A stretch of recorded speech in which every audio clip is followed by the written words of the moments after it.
الحمد لله والصلاة والسلام على رسول الله وعلى آله وصحبه ومن والاه.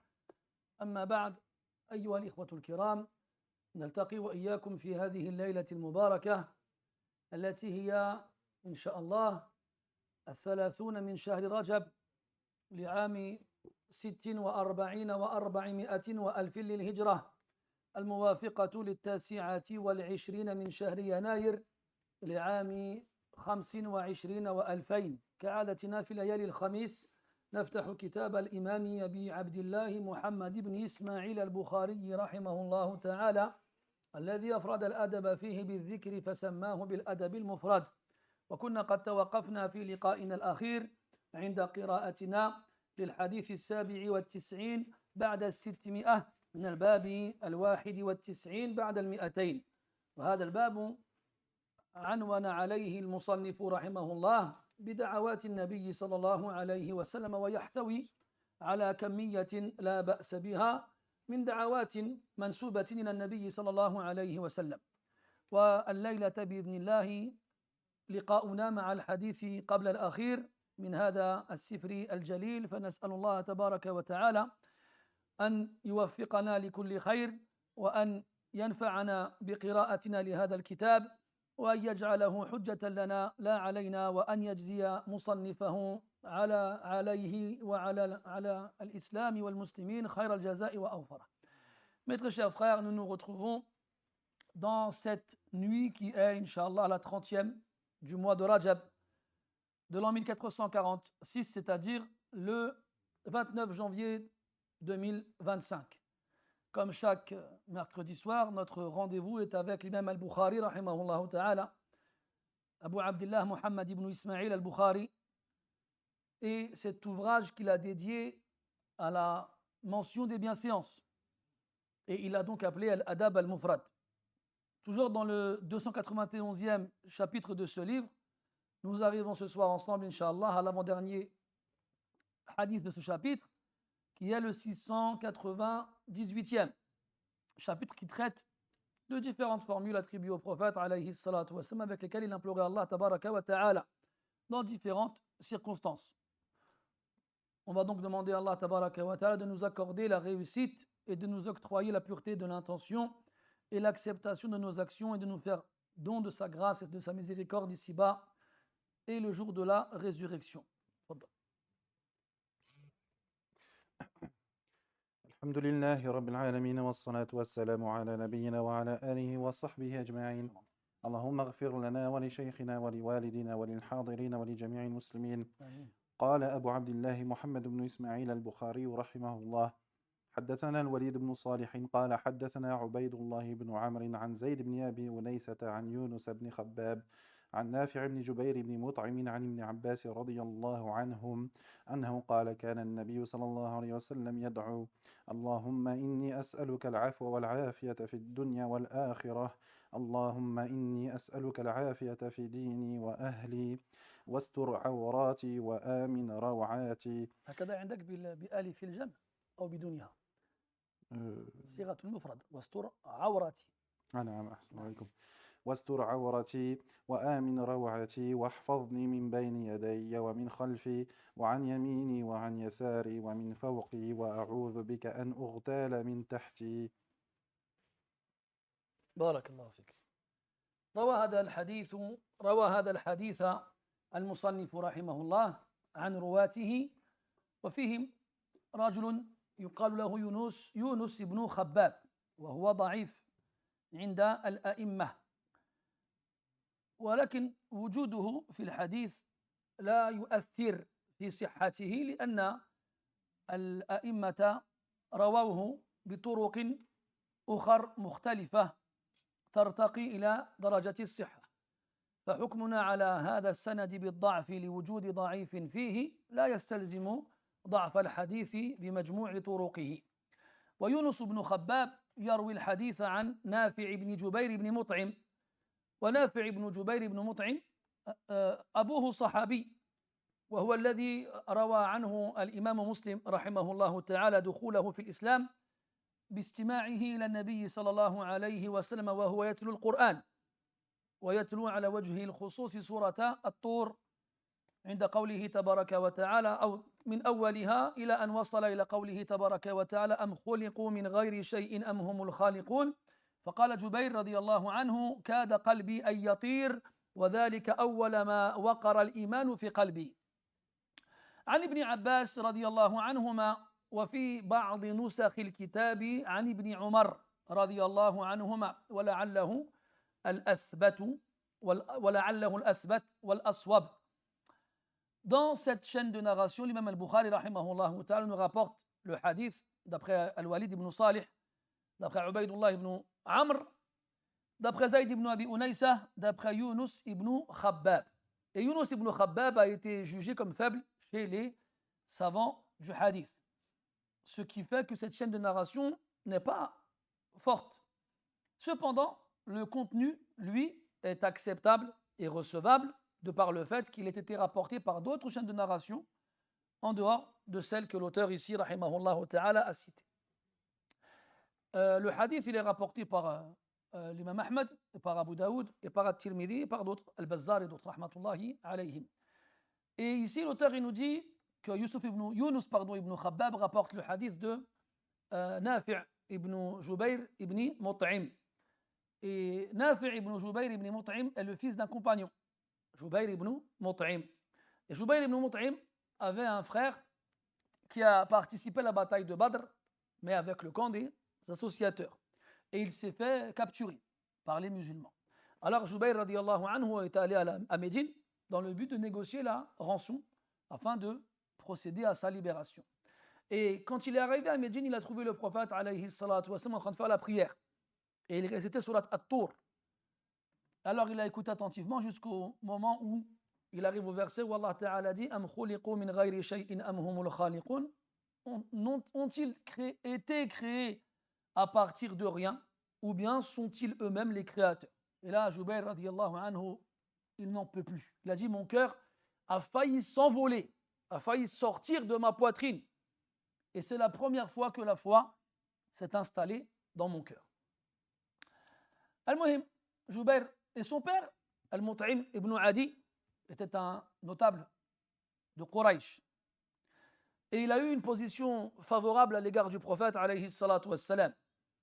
Lorsque l'oncle du prophète, Abu Talib, est mort, le prophète, alayhi salatu wassalam, est sorti de la Mecque et s'est rendu à Taïf, afin d'y chercher afin d'y propager la parole d'Allah Azza wa Jal et d'appeler les gens à Allah Azza wa Jal et en même temps de trouver des gens qui lui apporteraient protection après qu'il ait perdu son oncle qui le protégeait à Mecca. Et comme vous le savez, il s'est fait chasser et pourchasser de Taïf. Et une fois rentré à Mecca, Abu Jahl, apprenant la nouvelle, va la répandre en jubilant de plaisir et pense que l'occasion est venue pour justement en finir avec le prophète. C'était selon lui le meilleur moment. Et Mut'im ibn Adi, qu'est-ce qu'il a fait? Il est rentré chez lui, il a appelé tous ses fils, il leur a dit prenez les armes, puis suivez-moi. Ils prirent leurs armes, ils le suivirent jusqu'à attendre le prophète alayhi salatu wassalam à l'entrée de Mecca. Et quand le prophète est arrivé à Mecca, Mut'im ibn Adi et ses fils l'ont encerclé et ils l'ont accompagné jusqu'à la Kaaba. Puis Mut'im il a pris la parole, il a dit à Quraysh que le prophète était sous sa protection dorénavant. Et donc personne ne lui a fait le moindre mal. Et Mut'im ibn Adi il est mort par la suite, il est mort mécréant. Et la bataille de Badr, justement, quand le prophète sallallahu alayhi wa sallam a vu les captifs, les prisonniers de guerre, il a dit si le Mut'im me les avait demandés, je lui aurais rendu sans rançon. En échange de cette position qu'il a eue vis-à-vis de lui des années avant. Après, donc Nafi' ibn Jubayr ibn Mut'im, il rapporte le hadith d'après Ibn Abbas, radiyallahu anhuma. Dans une version du hadith d'après Ibn Umar. Et quand on se fie aux autres versions du hadith ailleurs que chez Al-Bukhari dans Al-Adab al-Mufrad, on voit que c'est Abdullah ibn Umar qui rapporte le hadith. Wal-ilmu indallah. قال كان النبي صلى الله عليه وسلم يدعو اللهم إني أسألك إلى آخره. كان النبي صلى الله عليه وسلم يدعو. وسبق أن قلنا مرارا وتكرارا أن الفعل المضارع إذا اقترن بالفعل كان دل على المواظبة والمداومة، بالإضافة إلى تصريح المداومة في ألفاظ أخر من الحديث نفسه، كما عند الترمذي أن ابن عمر رضي الله عنهما قال: دعوات كان النبي صلى الله عليه وسلم لا يدعوهن، كان لا يدعوهن، فهذا لفظ صريح في مواظبته عليه الصلاة والسلام على هذه الدعوات الطيبات المباركات. وجاء في بعض روايات الحديث أن النبي صلى الله عليه وسلم كان يدعو بهن صباحا ومساء، أي بعد صلاة الصبح وبين العصر والمغرب، فيما يسمى بأذكار الصباح والمساء. فكان دائما كل يوم تطلع عليه شمسه عليه الصلاة والسلام يدعو بهذا الدعاء، فحري بالمؤمن أن يأتسي بنبيه عليه الصلاة والسلام وأن يلتزم بهذا الدعاء في هذين الوقتين من النهار اللذين حرضنا الله عز وجل على أن ندعوه فيهما. Donc il nous dit ici, alayhi ridwanullah, que le prophète alayhi salatu wassalam donc implorait Allah azza wa jalla. Kana yad'u. On a vu de nombreuses fois que le verbe au mudari', quel qu'il soit, ici c'est yad'u, donc il implorait, il appelait, il suppliait, etc. Lorsqu'il est lié, lorsqu'il est joint au verbe kana au passé, il lui apporte un sens supplémentaire, il indique la régularité et la constance. Et c'est le cas. Le prophète alayhi salatu wassalam, donc les du'as qui vont suivre, il les disait régulièrement. Et d'ailleurs, dans certaines versions du hadith, le rapporteur Abdullah ibn Umar radiyallahu anhuma disait qu'il ne les délaissait pas.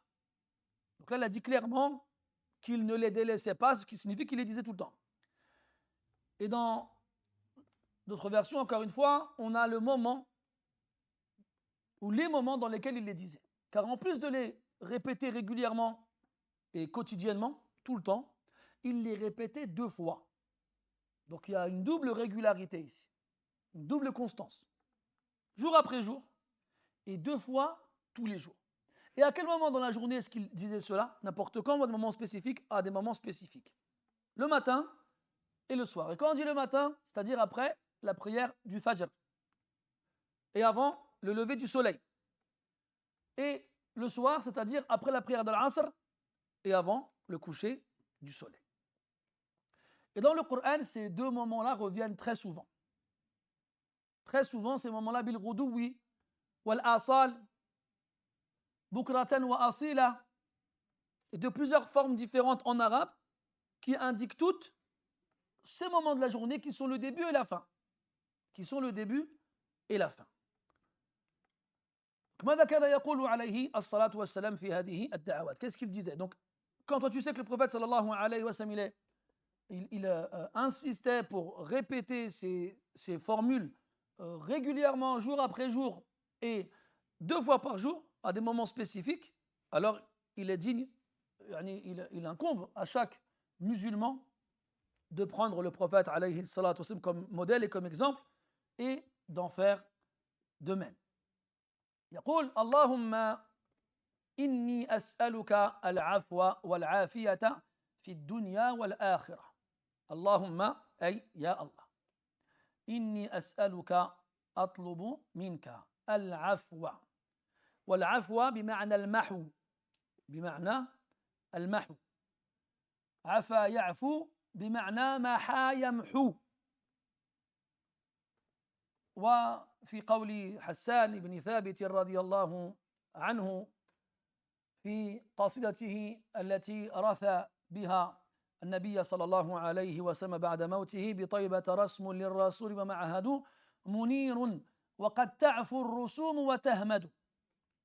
تعفو أي تمحو. والمقصود هنا محو الذنوب. أسألك العفو أي أسألك أن تمحو ذنوبي، لأن ذنوب بني آدم إذا ارتكبوها سجلت في صحيفة أو في صحائف أعمالهم، في صحائف أعمالهم. ولذلك من أسماء الصحائف أو الصحيفة السجل، لأن المعلومات والأخبار تسجل فيهن. وهذه الذنوب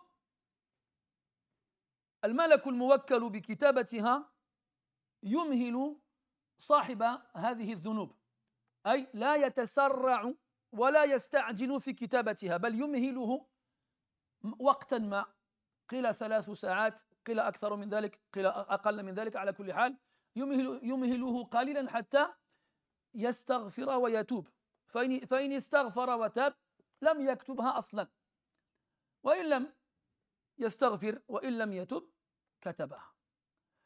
ثم كونه يكتب هذه الذنوب لا يستلزم أن تبقى إلى أن يموت، فإن عمل بعدها أعمالا صالحة محتها. قال الله تبارك وتعالى: إن الحسنات يذهبن السيئات. وفي حديث معاذ وأبي ذر رضي الله عنهما قال عليه الصلاة والسلام: أتبع السيئة الحسنة تمحوها. وكذلك لا يستلزم من كون المذنب لم يستغفر في الوقت المحدود من قبل الملك أنه إذا استغفر بعد ذلك أن لم تمحى، بل تمحى كذلك، فإن الله تبارك وتعالى يقبل توبة التائب ما لم يغرغر، فإذا تاب قبل ذلك تاب الله عليه. قال الله تبارك وتعالى: وهو الذي يقبل التوبة عن عباده ويعفو عن السيئات. فإذا محى الله تبارك وتعالى أثر الذنب لم يسأل عبده عنه يوم القيامة، وإنما يقع السؤال عن الذنوب التي لم يتب منها، وإنما يقع السؤال من قبل الله تبارك وتعالى أيضا إذا لم يغفر لعبده ابتداء، فإن شاء غفر له، وإن لم يشاء لم يغفر له. فالعفو هذا هو الأصل، محو الذنب. Donc il commence en disant Allahumma. On a déjà vu de nombreuses fois que Allahumma revenait à dire Ya Allah. Et la différence, c'est que Ya est remplacé par le mim qui vient à la fin, qui indique le regroupement du cœur lorsqu'on s'adresse à Allah Azza wa Jal. Inni as'aluka, certes je te demande, al-afwa. Al-afu, en français, on le traduit par l'absolution, du verbe absoudre. Tu connais le verbe absoudre? Non, tu ne connais pas. Et tu connais le verbe dissoudre? Parce que tu connais celui-là. Dissoudre, absoudre. Donc il y a ce sens commun de faire disparaître. Et afa en arabe, ça veut dire justement effacer, faire disparaître. Bon, je vous passe la parole du poète que j'ai cité en arabe qui mentionne ce verbe-là, mais il le prend dans son sens basique en arabe, qui veut dire effacer. Non, c'est le verbe d'après. Il dit il parle de la ville du prophète alayhi salatu wassalam, après la mort du prophète alayhi salatu wassalam. Il dit qu'il y a des traces et des repères que le prophète a laissés à Médine. Mounir, des traces et des repères desquels jaillissent de la lumière. Et des fois ces traces, ces signes s'effacent avec le temps. Avec le temps, eh bien, ils disparaissent. Ta'fu. Donc afa ya'fu, ça veut dire effacer. D'ailleurs, son synonyme en arabe a le même nombre, la même forme. Maha yamhu, afa ya'fu. Et Allah Ta'ala min asma'ihi al-afu. Et parmi les noms d'Allah Tabaraka wa Ta'ala, celui qui efface. Qui efface quoi? Qui efface les péchés. Et Aïcha radiallahu anha a demandé au prophète alayhi salatu wassalam si elle tombait sur la nuit du destin, qu'est-ce qu'il lui conseille de dire? Il lui a dit, dis, Allahumma innaka afu, tuhibbul afu, fa'afu anni. Oh Allah, tu es al-afu et tu aimes absoudre les péchés, les faire disparaître, les effacer, alors fais disparaître les miens. Donc ici, maintenant que tu l'as sûrement compris, quand on parle d'effacer, de faire disparaître, on parle des péchés. Et sache que lorsqu'on accomplit un péché, l'ange chargé de les inscrire, de les enregistrer dans le registre des actions, ne le fait pas tout de suite. Il ne s'empresse pas. Il ne se précipite pas à le faire. Il attend un certain temps. Certains ont dit 2-3 heures. D'autres plus, d'autres moins. Ala kulli hal, il attend. Il ne le fait pas tout de suite. Pourquoi? Il attend de voir si le pécheur va de lui-même très rapidement demander à Allah de lui pardonner et se repentir. Car c'est le réflexe que le croyant doit avoir. Se précipiter à demander pardon et à se repentir. Thumma taba min qarib. Comme dans le verset, il s'est repenti à proximité dans le temps du péché qu'il a accompli. Même si les salafs, qu'Allah leur fasse miséricorde, ils voyaient que min qarib, c'était plus large que ce qu'on ne le pense. Tant que tu vas entendre min qarib, tu penses que c'est maintenant.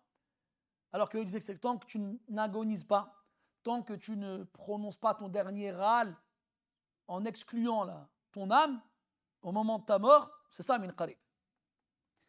Al-Maqsoud, l'ange, donc n'écrit pas le péché tout de suite. Il voit si tu vas te repentir par la suite ou non. Si tu te repens, il n'écrit même pas. Khalas, il passe à autre chose. Si tu ne te repens pas, il l'écrit. Maintenant, le fait qu'il l'écrive ne signifie pas qu'il est écrit définitivement avec une encre indélébile qui ne s'efface pas. Au contraire, cette écriture est délébile. Je ne sais pas si ça se dit, mais j'imagine que oui. Quoique avec la langue française, tout est possible. Et donc, comment est-ce que cette écriture s'efface? De plusieurs façons. La première, c'est donc que tu demandes à Allah pardon et te repentes même après qu'il l'ait écrit. Car comme on vient de le dire, tant que tu le fais avant de mourir et avant que le soleil ne se lève de son coucher, alors ton péché sera pardonné. Ensuite, il y a le fait d'accomplir des actions vertueuses après avoir fait le péché.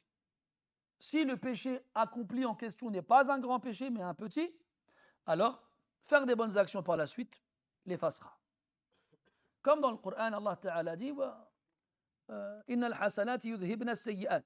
Les bonnes actions font partir les mauvaises.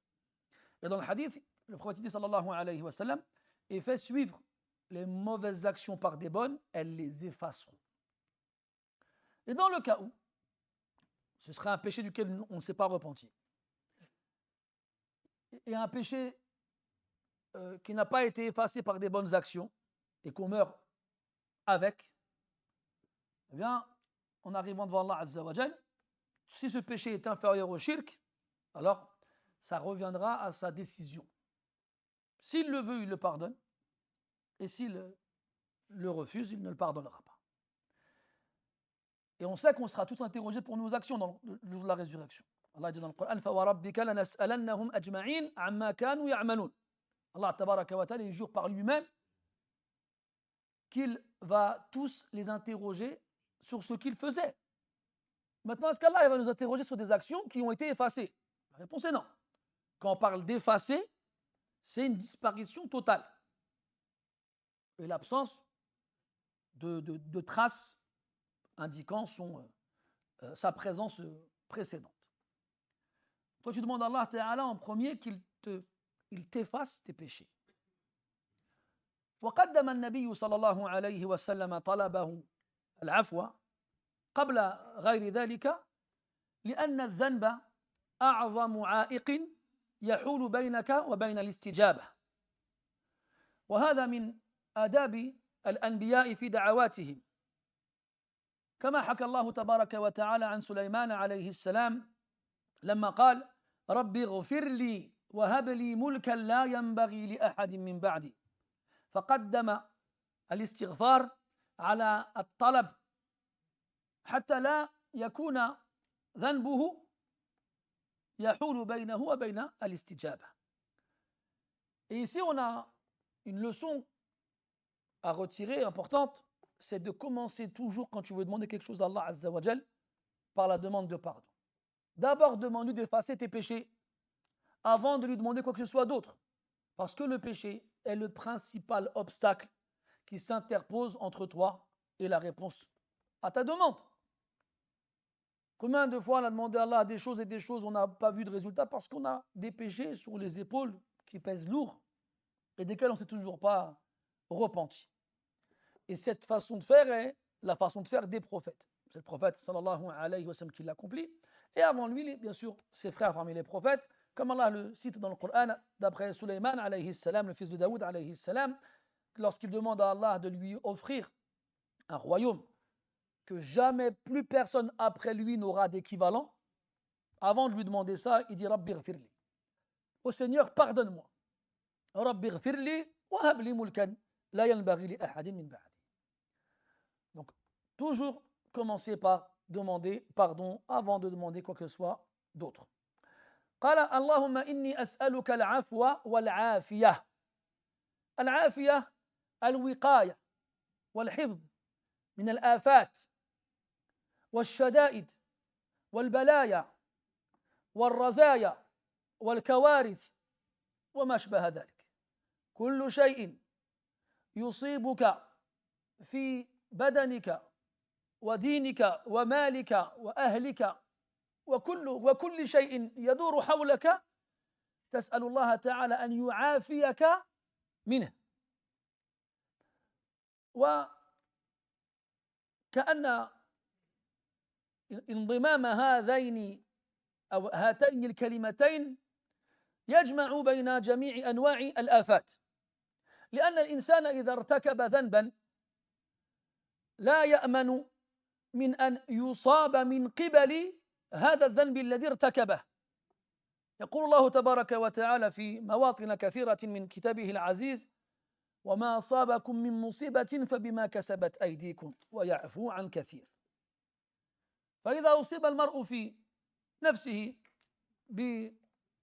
ببلية كان سبب هذه البلية التي أصابته ذنوبه،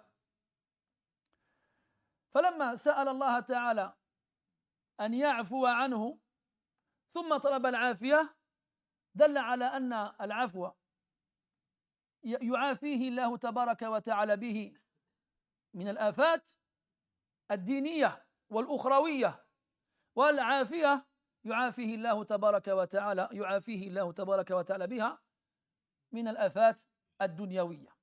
ثم جمع بين الدارين فقال في الدنيا والآخرة. في الدنيا منذ وجودك في بطن أمك ومنذ ما أرسل الله تبارك وتعالى إليك وأنت جنين لينفخ فيك الروح وإلى أن توسد في التراب دفينا. وهنا تبدأ الآخرة، لأن القبر أول منزل من منازل الآخرة. ومن المعلوم أن المرء إذا لم يعافيه الله تبارك وتعالى في القبر أتاه ملكان وأمر بتعذيبه. ثم يوم البعث والنشور، يوم ينفخ في الصور، يوم يأتي الله تبارك وتعالى لحساب الناس، ثم عند عبوره على الصراط، ثم عند وقوفه بين يدي باب الجنة إلى أن يدخلها. Puis après, le prophète alayhi salatu wassalam demande al-afiya. Al-afiya, fait toujours cette petite blague indémodable. Ce n'est pas le sens que lui donnent les Marocains. Les Marocains, dans le monde arabe, ils ont un sens spécifique qui donne al-afiya. Quand on arrive dans les pays du Golfe, ils ont une expression très, comment dirais-je, répétée, très répandue. Allah ya'tik al-afiya. Chez les Marocains, l'afia, c'est le feu. Donc quand tu dis à quelqu'un Allah ya'tik al-afiya, dis Allah ya'tik al-afiya, Bien sûr, al-afiya, ce n'est pas le feu. Mais on avait déjà expliqué pourquoi on appelait al-afiya ainsi, par rapport à justement ce que ça peut représenter. Al-afiya, on appelle le feu afiya, car le feu soit est une source de mal, soit c'est une source de protection. Donc on appelle le feu afiya par optimisme, en espérant qu'Allah en fasse une protection. Ala kulli hal, al-afiya, ça veut dire justement la protection. Al-wiqaya, al-hifd. Il y a un des verbes qui s'en rapproche le plus en français, même si, encore une fois, tout dépend de son contexte, c'est être épargné. Être épargné. Et être épargné, protégé de toutes sortes de maux, de catastrophes, de nuisances qui peuvent toucher la personne en elle-même, dans sa famille, dans ses biens, dans ses proches, dans sa religion. Donc al-afiya, c'est un terme général qui vise la protection de toute forme de mal. C'est ça le sens de l'afia. Et le prophète sallallahu alayhi wa sallam a joint entre deux formes de protection. Il a demandé à Allah d'effacer ses péchés et de le protéger. Et il a commencé par le fait de demander qu'il lui efface ses péchés, parce que les péchés sont la principale cause des malheurs qui nous arrivent ici-bas. Dans de nombreux versets, Allah tabaraka wa ta'ala nous dit وَمَا أَصَابَكُم مِّن مُّصِيبَةٍ فَبِمَا كَسَبَتْ أَيْدِيكُمْ. Quelles que soient les catastrophes qui vous touchent, c'est dû à ce que vos mains ont accompli. On fait référence aux mains parce que c'est le membre qu'on utilise le plus pour faire les choses, mais c'est général. Ça peut être les mains, les oreilles, les yeux, les pieds, n'importe quoi dans le corps. Et d'ailleurs, dans ce même verset, Allah Ta'ala finit en disant وَيَعْفُوا عَنْ كَثِيرٍ. C'est-à-dire que tout ce qui nous arrive comme malheur dans notre vie de tous les jours est dû au péché qu'on accomplit. Bien sûr, au péché qu'on accomplit et desquels on ne s'est pas repenti. Et avec ça, il nous dit, et il efface beaucoup de choses. En gros, il ferme les yeux sur beaucoup de choses. Il ne nous punit pas à la hauteur des péchés qu'on accomplit. D'ailleurs, dans un autre verset, dans deux versets, Allah Ta'ala nous informe que s'il nous punissait à la hauteur des péchés qu'on accomplit, il n'y aurait plus aucune créature vivante sur terre. Allah Ta'ala dit وَلَوْ يُؤَاخِذُ اللَّهُ النَّاسَ بِظُلْمِهِمْ مَا تَرَكَ عَلَيْهَا مِنْ دَابَّةٍ. Si Allah punissait les gens pour leur injustice, il n'aurait plus laissé aucune bête vivante sur terre. Donc, al-'afw, c'est effacer des péchés qui pourraient être la cause de catastrophes qui te toucheraient dans ta vie de tous les jours. Et c'est d'ailleurs ça, quand il t'arrive un malheur, le premier réflexe que tu dois avoir, c'est tawba wal istighfar. Au lieu de pointer ton doigt à droite, à gauche, devant et derrière, c'est à cause de toi, c'est à cause de lui, mais qu'est-ce qui s'est passé? On cherche un coupable, un responsable. C'est toi le responsable. C'est toi le coupable. Ne va pas chercher loin. Le coupable et le responsable, ils sont entre tes mains. C'est toi. Et le meilleur moyen pour être préservé de ce genre de malheur, c'est de demander à Allah Ta'ala qu'il nous pardonne. Donc, al-afiya, donc à partir de ce moment-là, al-afwa wa al-afiya sont deux mots dont les sens sont assez proches. Alors, l'un impliquera le sens de l'autre lorsqu'ils seront cités chacun à part. Et lorsqu'ils seront cités ensemble, on sera en mesure de spécifier leur portée. C'est-à-dire qu'on va dire que al-afw concerne les péchés et donc leur participation au fait d'être préservé d'un malheur dans notre religion et dans l'au-delà. Et al-afiya, c'est le fait d'être préservé d'un malheur dans ce bas monde. Et d'ailleurs, par la suite, le prophète dit alayhi wassalam, fi dunya wal akhirah, ici-bas et dans l'au-delà. Et quand on dit ici-bas, c'est à partir du moment où tu es un fœtus dans le ventre de ta mère. Dans le ventre de ta mère, lorsque tu arrives à 4 mois, Allah il envoie un ange pour insuffler en toi l'âme. À partir de là, jusqu'à ce que tu entres dans l'autre ventre de ton autre mère, c'est-à-dire lorsque tu vas mourir et être enterré. que cette terre-là, c'est une autre mer. C'est d'ailleurs pour ça que quand on est enterré, dammatul qabr, la tombe elle se renferme sur l'enterré hatta takhtalifa adla'uhu, jusqu'à ce que ses côtes s'entrelacent. Et on avait expliqué ça. Quand le défunt est impieux, la terre est tellement heureuse de le retrouver en elle qu'elle le serre fort contre elle, comme ta mère te serrerait dans tes bras après une longue absence. Et lorsque le défunt n'était pas un pieux, n'était pas un croyant, alors la terre la serre contre elle en guise de représailles et de reproches. Taïb. Donc il a dit, fi dunya wal akhirah, ici-bas et dans l'au-delà.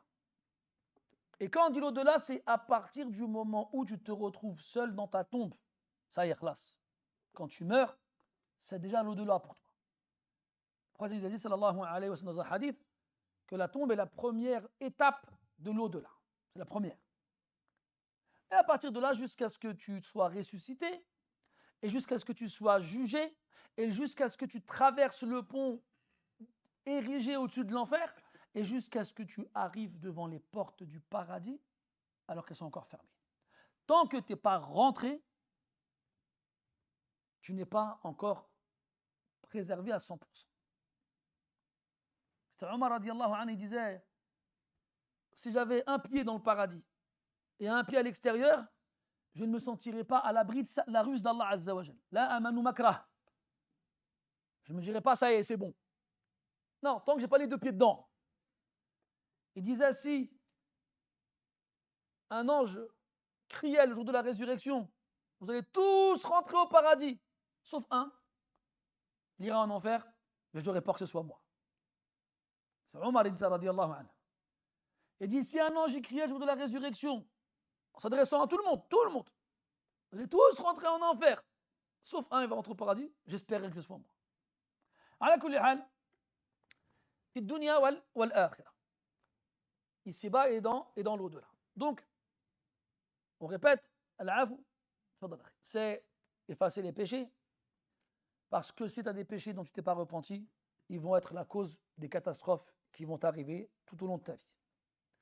Et donc, si t'arrive une catastrophe, c'est qu'il y a un péché duquel tu t'es pas repenti. Donc, revois ton istighfar et revois ta tauba. Et souviens-toi que le Hassan al-Basri, rahimahullah ta'ala, disait, notre istighfar, il a besoin d'un istighfar. Tellement il est dérisoire, tellement il est bancal et banal. Ensuite, l'afiyah, c'est de demander à Allah de te préserver, de te protéger de tous les maux qui peuvent t'arriver, quels qu'ils soient.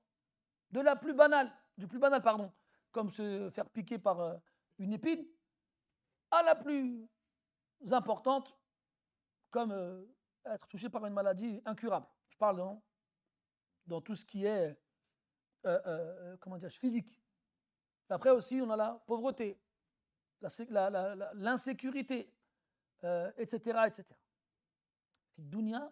Et c'est donc ces deux-là, quand ils sont réunis, ils réunissent tout. Ils englobent tout. Et tu comprends pourquoi alors le prophète, il les répétait autant, tous les jours, 2 fois, tout le temps. Mais pas seulement. Il a été rapporté par At-Tirmidhi, أن النبي صلى الله عليه وسلم قال بين الأذان والإقامة دعوة لا ترد فقالوا يا رسول الله فماذا نقول فقال سلوا الله العفو والعافية. Dans le hadith que vous connaissez tous, le prophète sallallahu alayhi wa sallam a dit, entre al-adhan ou al-iqama, il y a un dua qui n'est pas rejeté. Faites dua. Et nous, malheureusement, entre l'adhan et l'iqama, qu'est-ce qu'on fait? On est là, on fait la rak'atayn vite fait, puis on attend. Au lieu de lever les mains et de faire des duas, on discute. On regarde, on attend. On fait le compte à rebours. Il reste 30 secondes. Je me demande si même il va arriver à l'heure aujourd'hui. Et pire, j'ai oublié le principal Sad aujourd'hui, c'est quoi? Téléphone. Tu sors ton téléphone. Et regardez, juste observez. Observez pas pour juger. Juste observez. Après la prière, la vitesse que certains ont à sortir leur téléphone. Ils n'ont même pas fini de tasbih, c'est déjà sorti leur téléphone. laisse-nous faire le tasbih. المهم. Donc, entre l'adhan et l'iqama, il y a un dua, la yurat. Il n'est pas rejeté ce dua. Et là, les sahaba, radiyallahu anhum, ils ont dit, ah Rasulallah, qu'est-ce qu'on doit dire? Qu'est-ce qu'on doit demander à Allah Azza wa Jal? Il a dit, demander al-afwa wal-afi. Ces deux choses-là. Demander al-afwa wal-afi. Et dans d'autres hadiths aussi rapportés par At-Tirmidhi d'après Abu Bakr, rapporté par l'imam Ahmed aussi, rahmatullah ala jami', Abu Bakr as-Siddiq radiyallahu anhu qama ala minbari Rasulillahi sallallahu alayhi wa sallam aaman ba'da wafatihi. Je comprends jamais rien.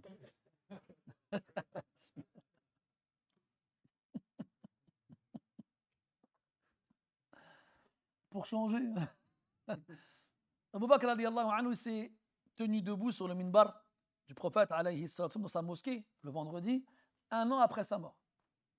Il a dit Sami'tu Rasulallah sallallahu alayhi wa sallam ala hadha al-minbar thumma baka.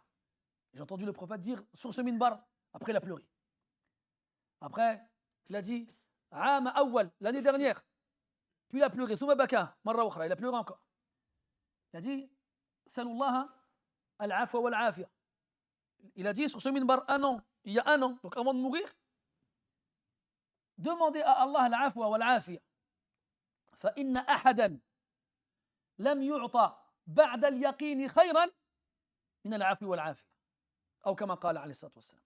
Il dit de demander à Allah al-afwa wal-afia, car personne ne se verra donner quelque chose de meilleur après la certitude que al-afwa wal-afia. Si on était conscient de la valeur de ces deux choses-là, on ne les demanderait pas seulement le matin et le soir, mais comme on vient de l'entendre, après, entre l'adhan et l'iqama, et à chaque moment de la journée. On n'arrêterait pas nos lèvres et notre langue de bouger en demandant cela à Allah Azza wa Jal. Parce que celui à qui Allah donne ces deux choses-là, il lui a tout donné. Il lui a tout donné. Et on a vu ensemble que le prophète, alayhi salatu wa sallam, il aimait jawami' ad-du'a. Il aimait les du'as qui rassemblent tous les sens. Et ouais, Damine. Ça rentre dedans. ثم قال عليه الصلاة والسلام اللهم إني أسألك العافية في ديني وأهلي أسألك العافية في ديني وأهلي. وفي الرواية الأخرى قال عليه الصلاة والسلام اللهم إني أسألك العفو والعافية في ديني ودنياي وأهلي ومالي. في ديني أي علاقتي معك يا ربي وكل عمل أتقرب به إليك.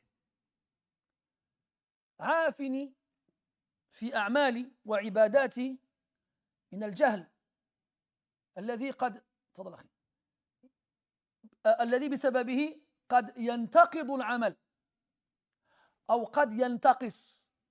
فالجهل إما أن يكون من نواقض العمل وإما أن يكون من نواقصه. وكذلك الرياء، والرياء كذلك ينقض العمل. وقوله أسألك العافية في ديني أي كل شبهة تزيغني وتضلني سواء السبيل وكل شهوة بسببها أترك عبادتك. أسألك العافية في ديني ودنياي أي أمور دنياي وأهلي أي أقاربي ذوي قرابتي والدي وإخوتي وأخواتي وزوجتي وأولادي وبناتي وكل من يبت إلي بصلتي. وفي الرواية الأخرى زاد ومالي. فكذلك يحرص المرء على أن يسأل الله تعالى أن يعافي ماله من الفقر ومن الإفلاس ومن المعاملات الربوية والمحرمة وما أشبه ذلك. Puis il dit عليه الصلاة والسلام اللهم إني أسألك العافية في ديني وأهلي. Puis il demande, là c'est من باب عطف الخاص على العام، لأن الدين والأهل داخلان في ad-dunya. Donc là, ça rentre dans la spécification après la généralité. Parce qu'il demande à Allah de lui apporter, lui accorder la préservation et la protection et l'épargne dans deux choses spécifiques qui appartiennent à la généralité évoquée précédemment, c'est-à-dire ad-dunya. Quand il demande à Allah al-afiyata fi dunya, ça inclut tout ce qu'il y a dans le dunya. Et après, il parle de choses qui rentrent dans le dunya. Et quelles sont ces choses-là? Ici, on en a deux. Dans la version de l'auteur, rahimahullah, on en a deux. Et on a, dans les autres versions du hadith, deux en plus. Donc ici, Allahumma inni as'aluka al-afiyata fi dini, dans ma religion. La religion, c'est comme ça qu'on traduit le mot din en arabe. C'est-à-dire ma relation avec toi, ya Allah. Et c'est-à-dire toutes les actions avec lesquelles je me rapproche de toi. C'est-à-dire les adorations. Tout ce que tu as légiféré pour moi en tant que musulman. Les adorations, les obligations et les interdictions. Donc on demande à Allah Ta'ala de nous accorder sa préservation et sa protection dans notre religion. Et en particulier dans nos actions. Donc on lui demande de nous préserver de tout ce qui va entacher, diminuer ou annuler les actions avec lesquelles on cherche à se rapprocher de lui. Rentre dedans l'ignorance. Car tu peux avoir une bonne intention, mais si tu ignores comment adorer Allah tabaraka wa ta'ala et tu ne prends pas en modèle la voie du prophète alayhi salatu wassalam, tes actions ne seront pas acceptées. Même si tu as une bonne intention. Et aussi l'ostentation.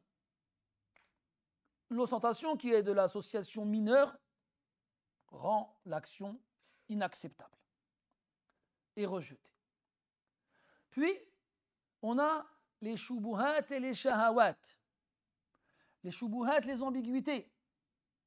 Ces choses que les diables humains viennent semer dans l'esprit du croyant pour l'égarer et pour le faire sortir du droit chemin.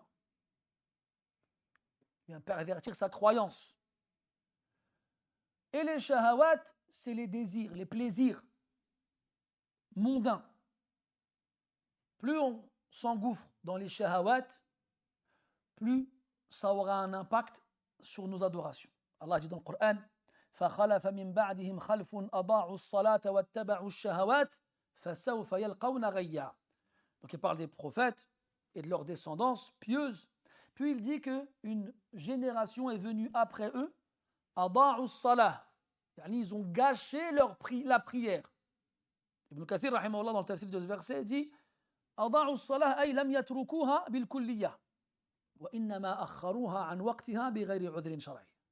Ibn Kathir, rahimahullah ta'ala, il dit, quand il dit ici أضاعوا الصلاة, ils ont gâché la prière, ça ne veut pas dire qu'ils l'ont abandonnée totalement.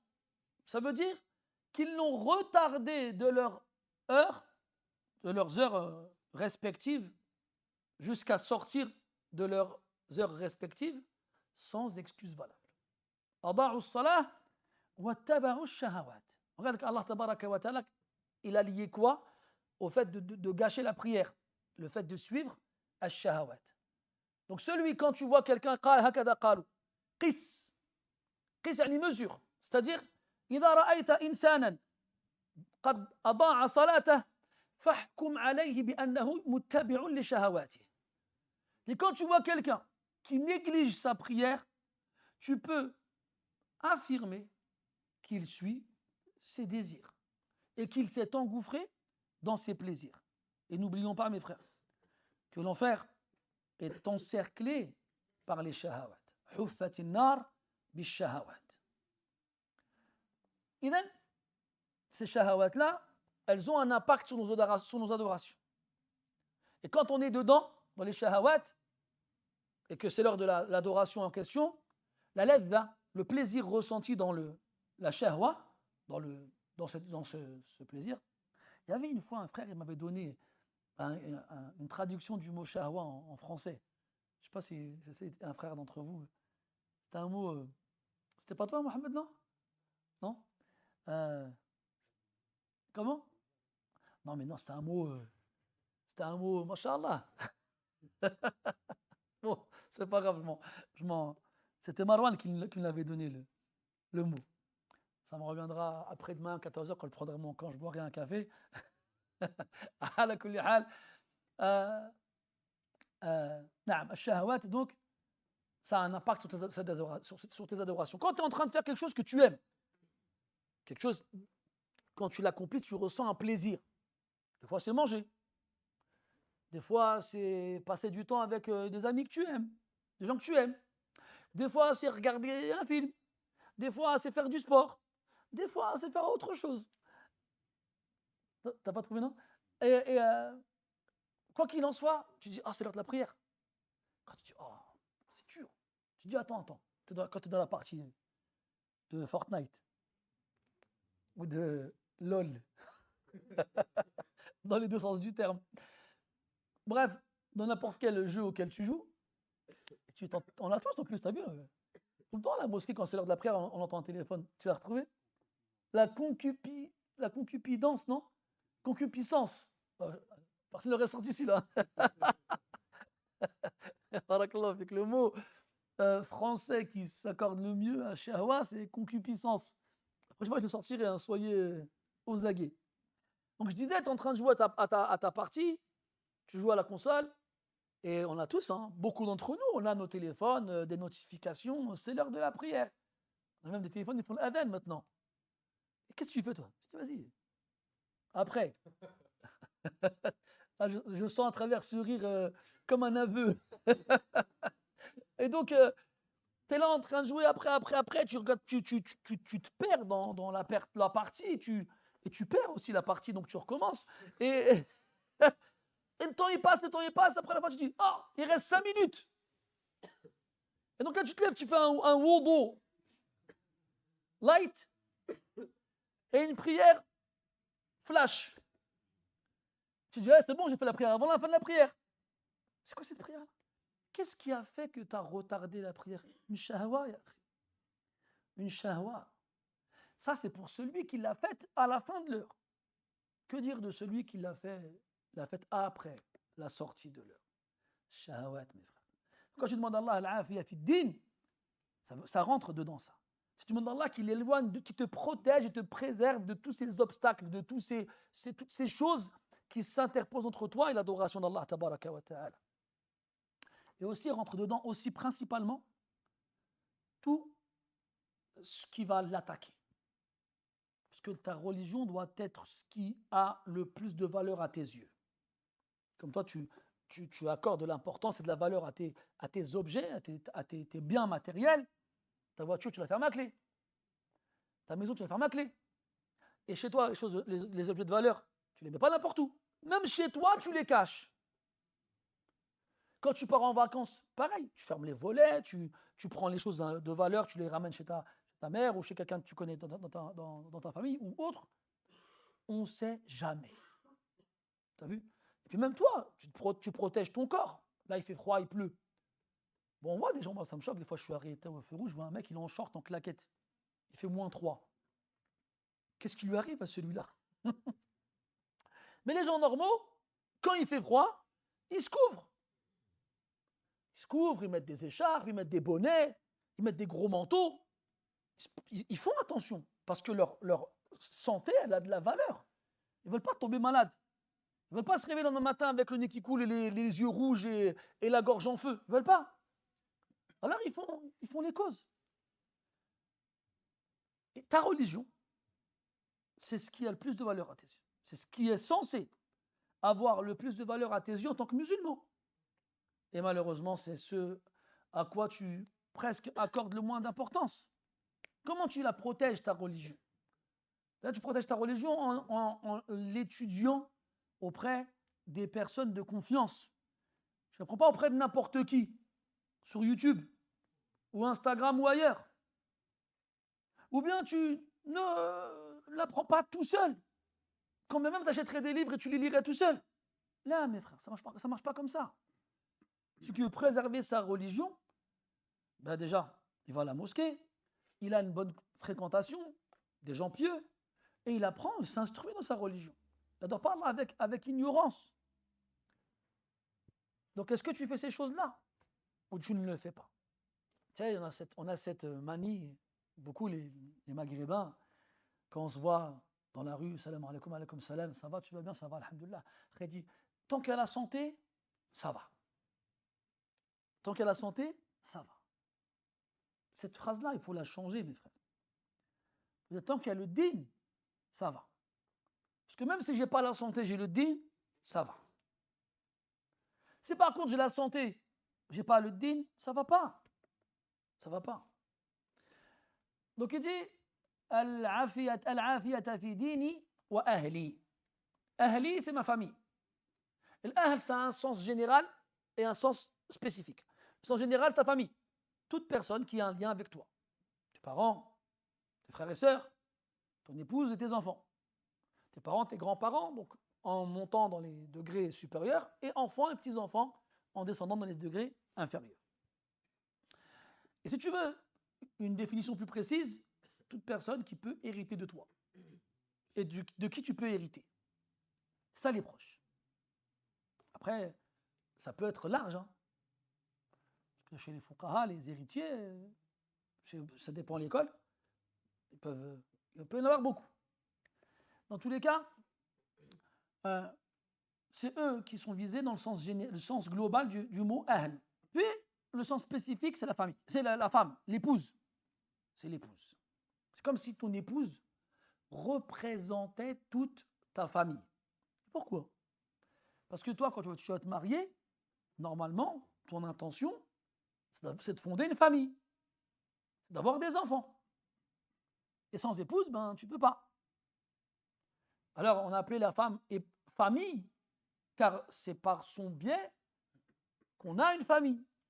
La sienne, en excluant celle à laquelle on appartient. Parce qu'il y a deux familles. Celle à laquelle tu appartiens, en tant que membre, et la tienne en tant que instigateur, en tant qu'origine.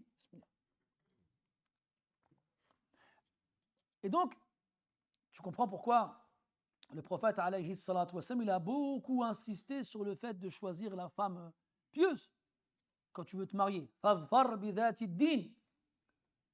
Choisis la pieuse si tu veux une famille pieuse.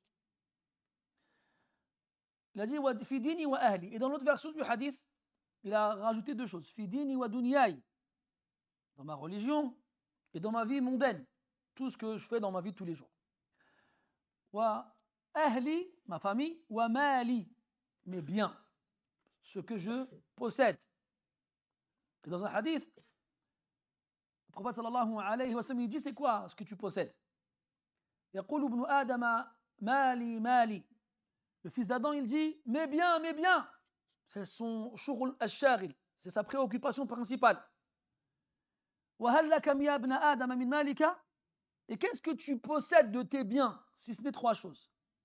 Illa ma akalta fa afnayt, aw labista fa ablayt, aw tasaddaqta fa amdayt. Il y a trois choses. Ce que tu as mangé et que tu as consommé. Ce que tu as porté comme vêtement et ce que tu as usé. Et ce que tu as donné en aumône et que tu as mis de côté. Tu as laissé pour plus tard. C'est-à-dire que tu vas récupérer ces choses-là plus tard. Ce que tu donnes en aumône, tu récupéreras devant Allah Azza wa Jal en récompense. Ou bien ici-bas, dans la baraka qu'Allah va t'apporter à travers les sadaqa que tu fais. C'est ça. Tes biens. Le reste, c'est pour tes héritiers. Le reste, c'est pour tes héritiers. Tout ce que tu cumules et accumules et amasses et ramasses, ben c'est pour tes héritiers après ta mort. C'est eux qui vont se frotter les mains en voyant ce que tu leur as laissé. Ils se délectent de ce que tu as ramassé pour eux et ils ne ressentent même plus ta perte. Taïb. Fi dini wa ahli. Et quand on demande al-afiya dans les biens, c'est qu'on demande aussi à ce qu'ils soient issus de biens licites et qu'ils ne soient donc pas originaires d'un bien illicite. Et aussi qu'ils ne soient pas touchés par la disparition, la faillite. et qu'on ne soit donc pas dans la pauvreté. Le prophète sallallahu alayhi wa sallam dit Ni'mal malu salih lirrajuli salih. Avant, je dis avant parce que c'est fini ça.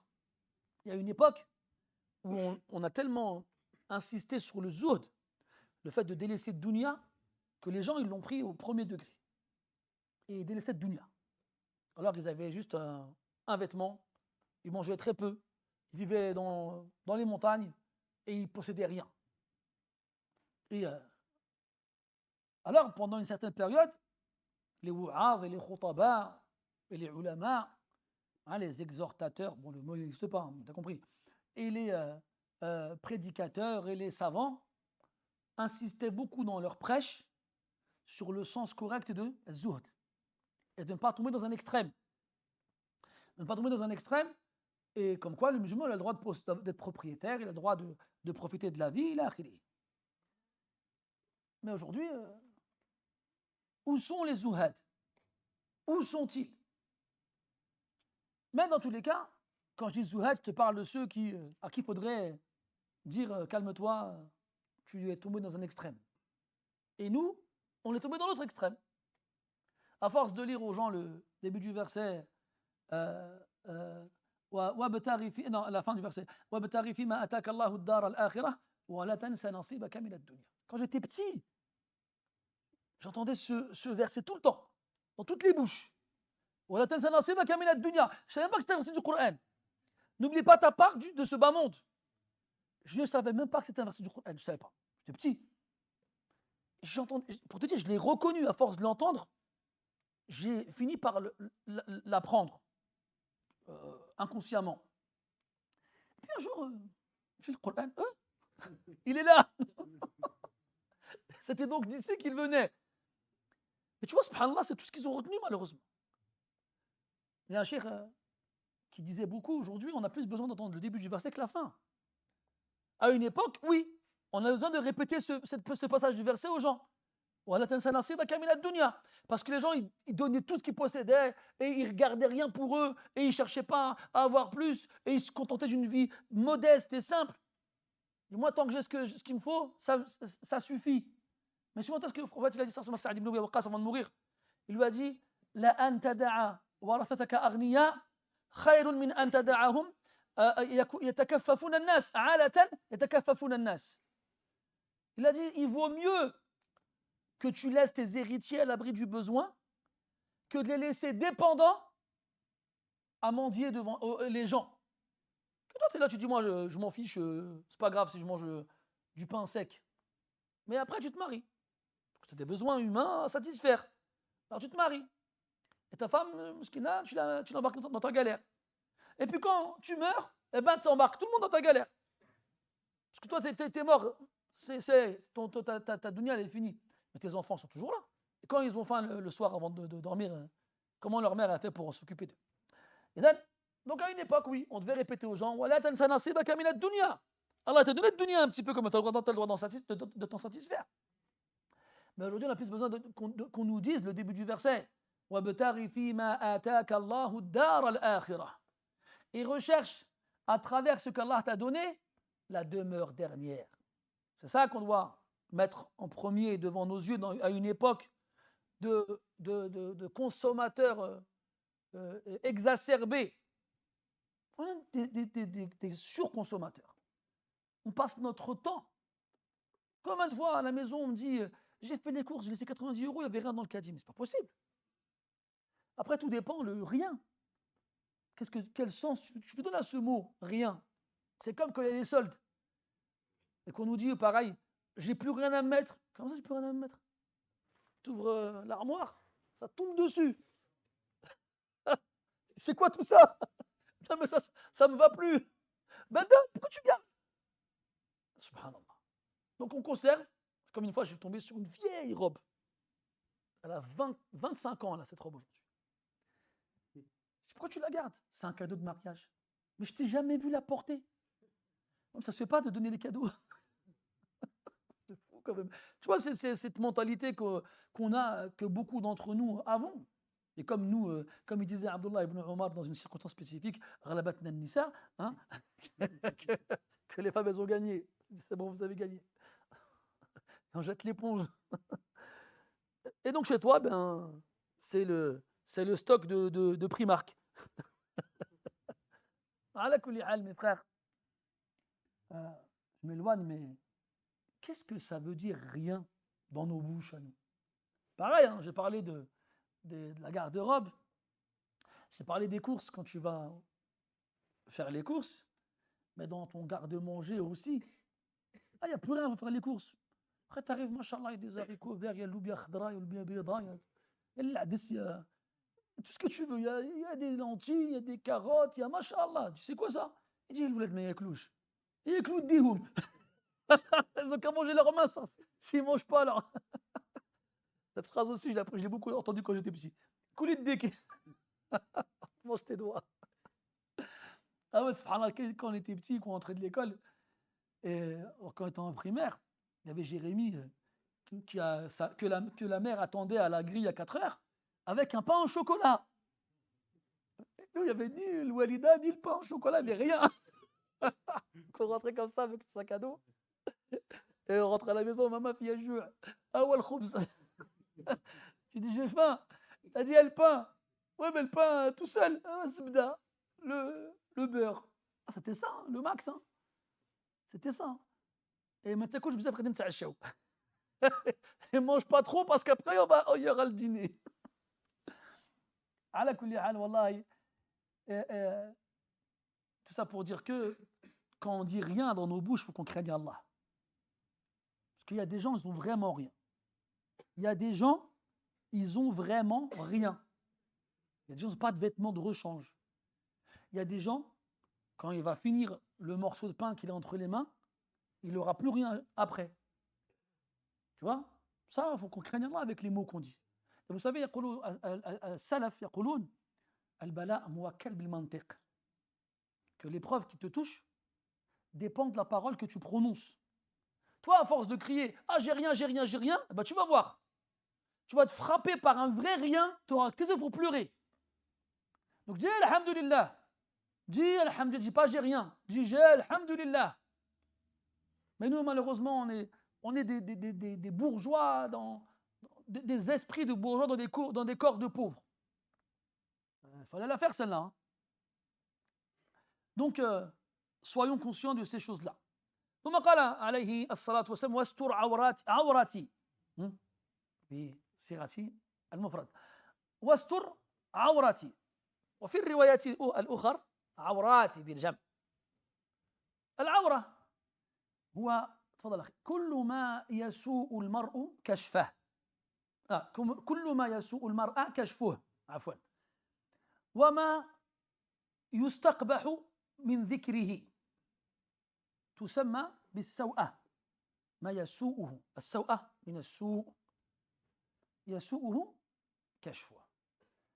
والعورة قسمان حسية ومعنوية. والحسية قسمان أيضا مغلظة ومخففة وهي كذلك أقسام باعتبار الناس فهي عند الرجل من السرة إلى الركبة هذه المخففة وأما المغلظة فسوءتاه القبل والدبر وعند المرأة نفسها كلها بغير استثناء أحب من أحب وكره من كره وعندئذ لا يكون عندها إلا عورة مغلظة وعند القائلين باستثناء الوجه والكفين فيكون لعورتها قسمان أيضا. ثم العورة المعنوية التي يسوء المرء كشفها عيوبه فقوله واستر عورتي أو عوراتي تتضمن هذه المعاني كلها من أنواع العورات الحسية والمعنوية وهو طلب أيضا من الله عز وجل أن يرزقه الحياء لأن المرء إذا كان حييا لم يكشف عورته بين الناس سواء كانت عورته حسية أو معنوية. وفي هذا نداء للمسلمات التي يكشفن عوراتهن ليل نهار بين أيدي الأجانب في كل مكان، ولا يستبعد أن تكون إحداهن يلهج لسانها بهذا الدعاء صباحا ومساء، وفي الوقت ذاته لا تستحي أن تخرج حاسرة الرأس عارية الذراعين متعطرة متزينة، فإلى الله المشتكى. وصدق النبي صلى الله عليه وسلم إذ قال: إذا لم تستحي فاصنع ما شئت. Puis il dit alayhi salatu wassalam: wastur awrati. Donc dans la version qu'on a lue, c'est awrati au singulier. J'ai repris notre cheikh car il l'a lu au pluriel. Mais c'est normal qu'il ait lu au pluriel parce que dans les autres versions, c'est au pluriel. Donc on a une version au singulier, une version au pluriel. Et dans tous les cas, al-mudaf, al-mufrad, al-mudaf, يفيد العموم. Donc, al-awra, qu'est-ce que c'est al-awra? Al-awra, c'est ce qu'on appelle nous en français les parties intimes. Mais de façon plus précise, c'est tout ce que tu ne veux pas que ce soit découvert. Toute chose que tu ne veux pas qu'elle soit découverte rentre dans al-awra. Et on appelle al-awra en arabe aussi as-saw'a. As-saw'a.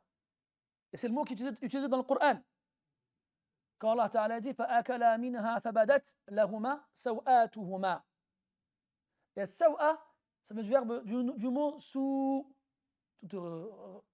Calmez-vous. Vous n'avez pas suivi, tant mieux, c'est moi qui vais trop loin. Et sous, c'est quoi? C'est le mal. En gros, c'est quand tu vas souffrir qu'une chose que tu voulais qu'elle reste cachée soit découverte. Taïb, awra, sawa, partie intime. Pourquoi est-ce que j'ai préféré t'expliquer le mot awra et sawa plutôt que de rester sur partie intime? Parce que partie intime, ça ne vise qu'une seule chose. Tu vas penser qu'à une seule chose, les parties intimes. Et ça rentre dedans. Tu n'aimerais pas qu'on te déshabille devant les gens. Les gens normaux, donc s'habillent. Et ils n'accepteraient pas qu'on les déshabille en présence des gens. Et donc, chez nous, en islam, al-awra, ces parties intimes sont se divisent en deux parties. Il y a la grosse, la sévère et la légère. Ou la basique plutôt, pas la légère, la basique. Et ces parties qu'on doit cacher, physiques, donc varieront en fonction du sexe de la personne ou de son âge. C'est-à-dire que l'homme devra obligatoirement couvrir la partie de son corps qui s'étend de ses genoux au nombril, en partant du principe où al-had la yadkhulu fil mahdoud, c'est-à-dire que les limites ne rentrent pas dans la partie, ce qui exclut donc les genoux et le nombril. Quand on dit du nombril au genou, est-ce que ça inclut le nombril et le genou ou non? Chez l'imam Ahmed, non. Donc le nombril et les genoux ne rentrent pas dans cette partie qui doit être couverte absolument par l'homme. Ça, c'est la aura basique. Et la aura lourde, c'est les parties intimes, les parties génitales, devant et derrière, chez l'homme. Chez la femme, c'est tout son corps. Et quand je dis tout son corps, c'est sans aucune exception. Ce qui veut dire qu'il n'y a qu'une forme de aura chez la femme. Et en incluant une certaine divergence, alors on dirait chez certains tout son corps sauf son visage et ses mains. Al-Muhim, est-ce que les pieds rentrent dedans? Là, ils ne rentrent pas dedans. Chez personne. chez les savants. Les pieds de la femme font partie des parties de son corps qu'elle doit couvrir. Et on ne cesse de s'étonner quand on voit dehors des musulmanes couvertes, quand il fait chaud, sandales. Et en plus, pour couronner le tout, du vernis. Et puis quoi encore? Et puis quoi encore? En plus, tu sais, il y a un certain manque de pudeur parce qu'on sait que la plupart des musulmanes qui mettent du vernis, elles le font quand elles sont indisposées. Vous savez, des fois, on lit des fatawas. Je me rappelle, il y a longtemps, je lisais des fatawas, je ne les comprenais pas. Des fatawas dans les livres on pose des questions aux ulama. Il y a des femmes, elles étaient indisposées, elles jeûnaient quand même. Elles jeûnaient quand même. Et elles demandaient le jugement. Moi, au début, je me dis, pourquoi elles jeûnent? Et après, j'ai compris. Parce que ça avait honte de pas manger, de manger pendant le ramadan. Que si elles mangeaient, ça voulait dire qu'elles sont indisposées, elles ne peuvent pas jeûner. Regarde la pudeur chez ces gens-là. Aujourd'hui, tu te réveilles le matin, tu arrives le soir, c'est plus des lèvres que tu as, c'est du ciment. Tu rentres, elle se tape son meilleur sandwich.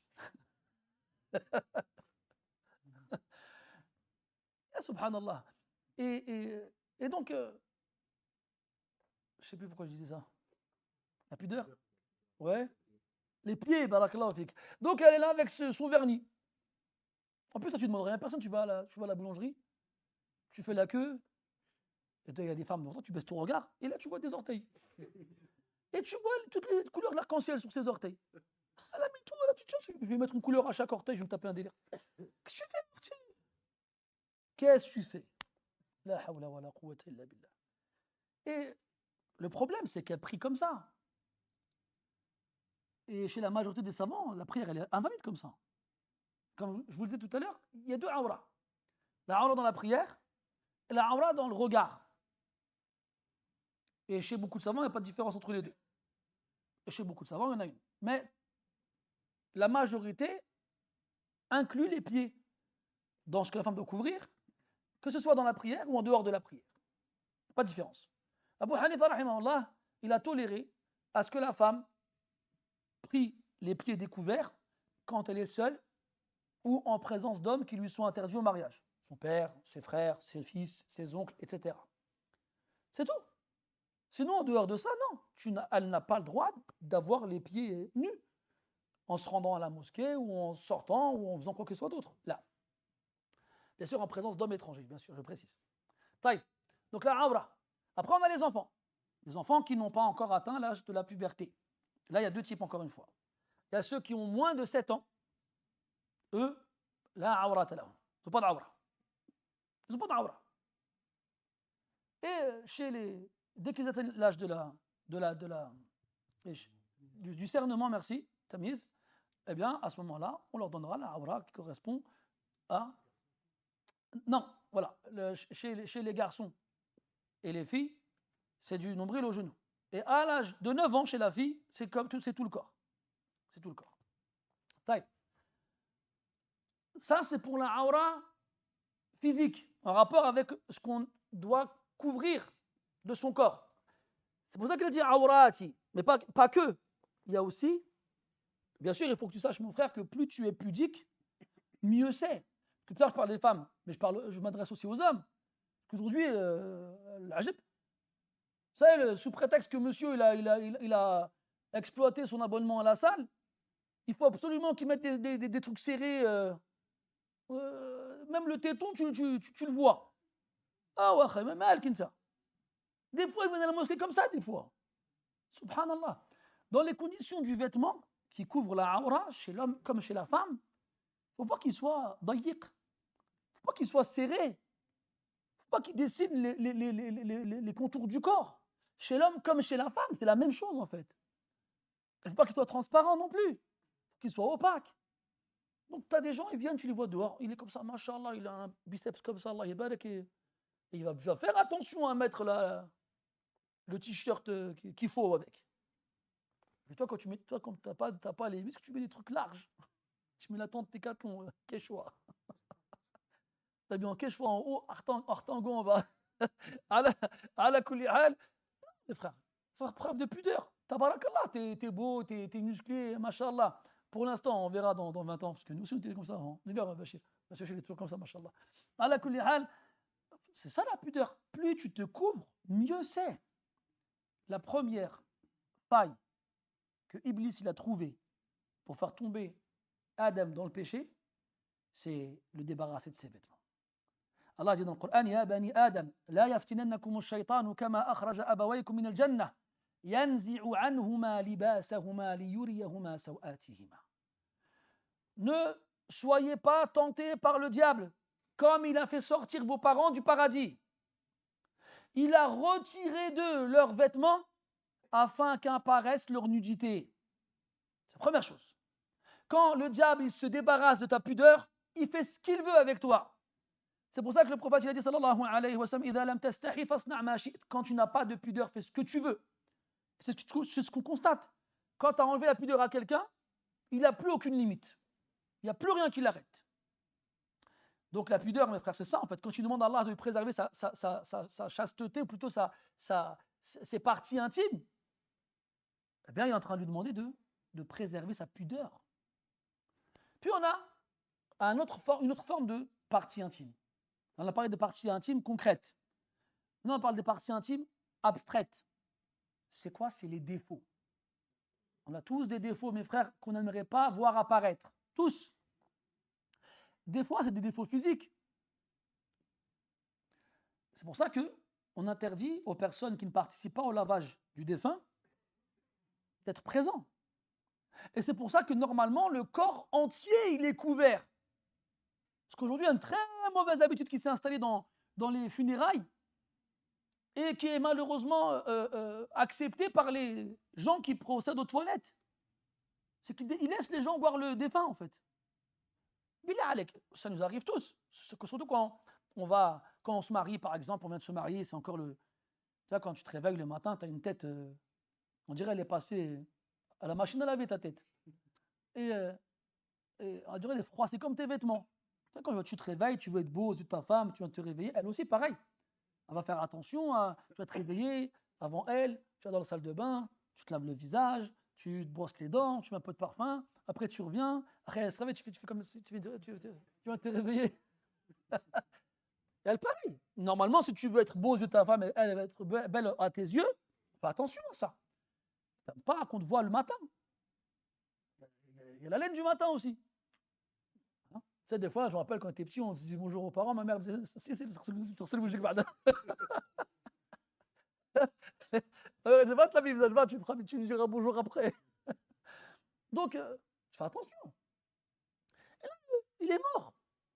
Parce que nous, comme on n'est pas en contact avec les morts, on n'en voit pas. Et le problème, c'est que on nous montre le mort à la fin. Et puis, on lui fait une sorte de voile avec le linceul. C'est quoi ces trucs-là, là?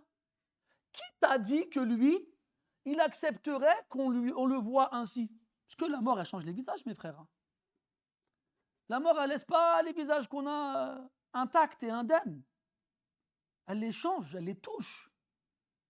Donc on n'a pas le droit, en vrai, d'exposer les morts comme ça aux yeux des gens sans avoir leur consentement.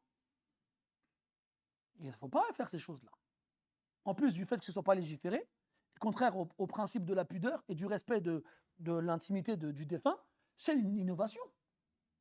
Regarde un hadith que tu connais peut-être, Inch'Allah. Quand Hamza et Mus'ab ibn Umayr radiyallahu anhuma et d'autres ils sont morts à la bataille de Uhud, qu'est-ce qui s'est passé? Pour Mus'ab radiyallahu anhu, on n'avait pas suffisamment de linceul pour le couvrir entièrement. Tout ce qu'il a laissé lui, c'était une qatifa, c'était une sorte de cape. Quand on lui couvrait le haut, ça découvrait le bas. Et quand on lui couvrait le bas, ça découvrait le haut. Qu'est-ce qu'ils ont fait? Quelqu'un sait? Comment? Ils ont pris des feuilles, ils ont pris des feuilles pour couvrir le reste.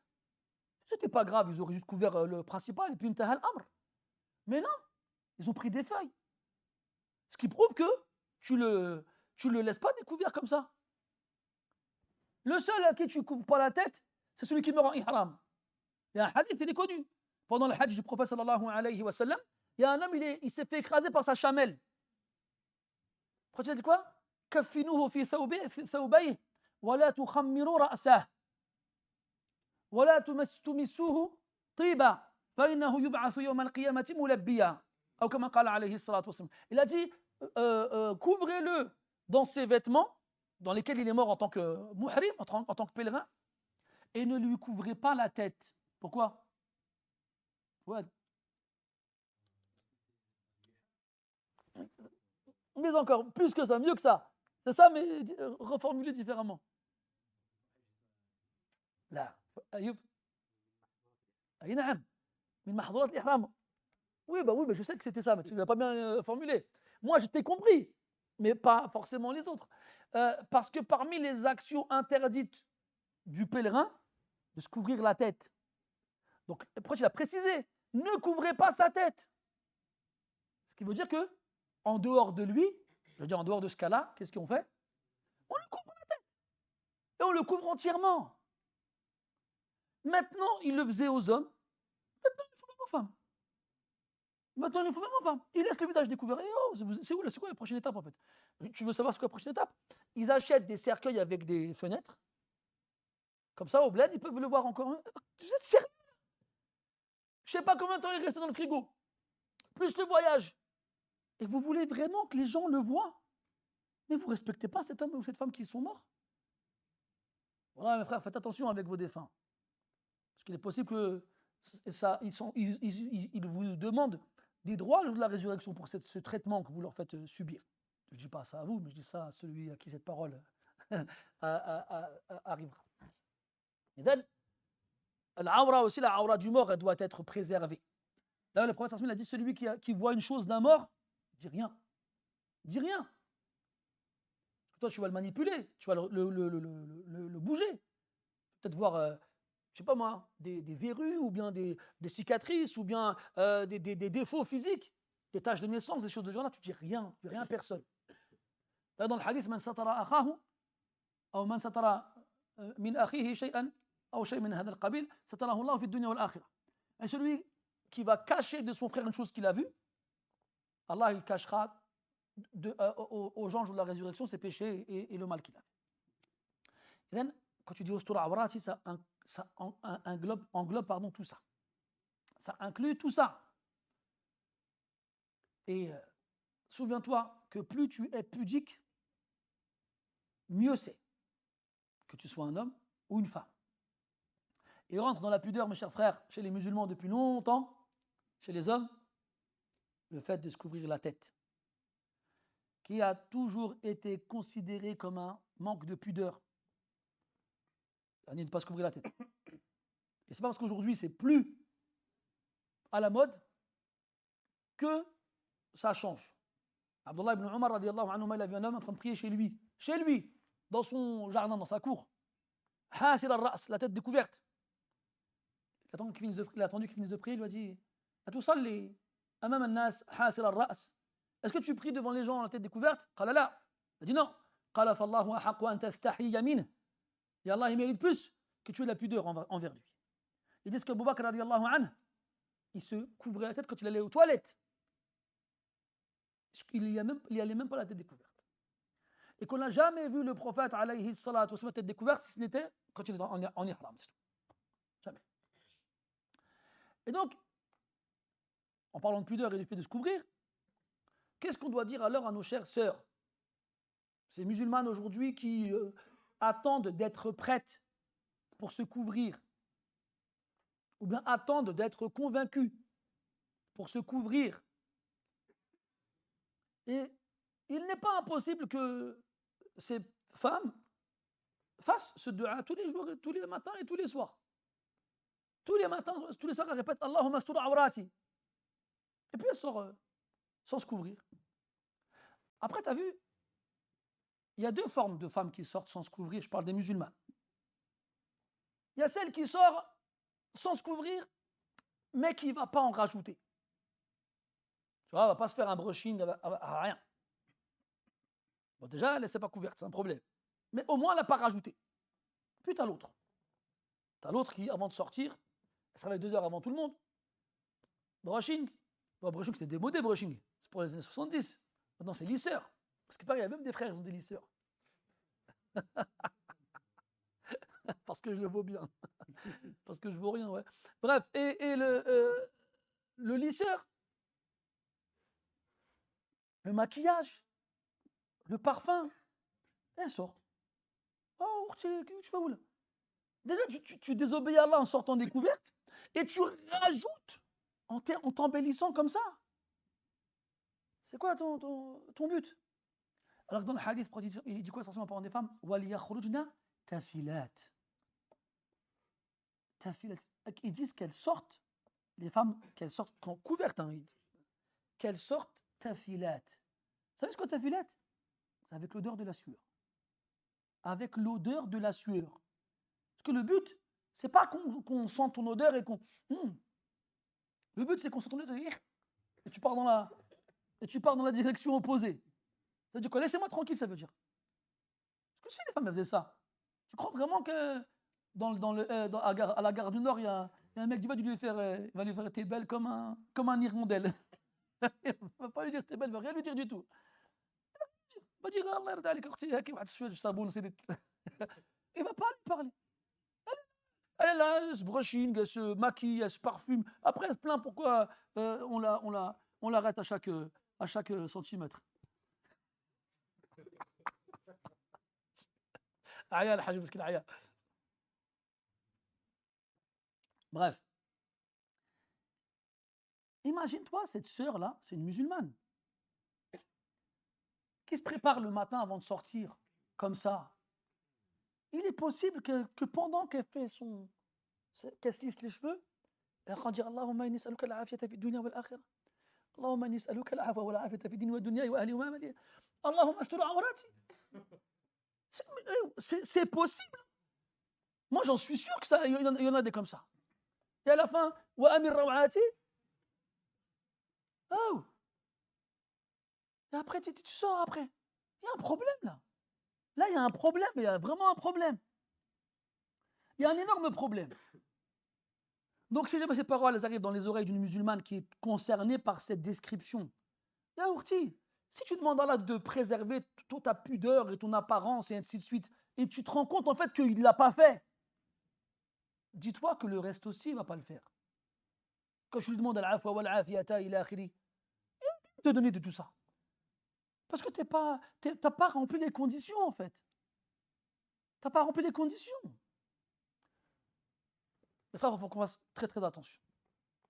Stur awrati, donc les défauts aussi. On cache nos défauts. On est tous comme ça. Ils disent, Ibn Hibban al-Busti, zinatul jahil as-sukut. Et les gens, ils savent quand ils parlent, ils disent que des dingueries. Alors il est comme ça, il dit rien. Et des fois, il entretient le mystère. Il est comme ça. Tiens, regarde, des regards furtifs. Toi, tu vas dire, lui, il doit être violent, lui. Oui, ça se trouve, il a réfléchi à plein de trucs. Et puis, quand il ouvre la bouche, ça y est, le masque qui tombe. Ça y est, la réalité, elle apparaît. Et donc, et t'aimes pas quand tu as des défauts. Imagine quelqu'un, par exemple, il bégaye.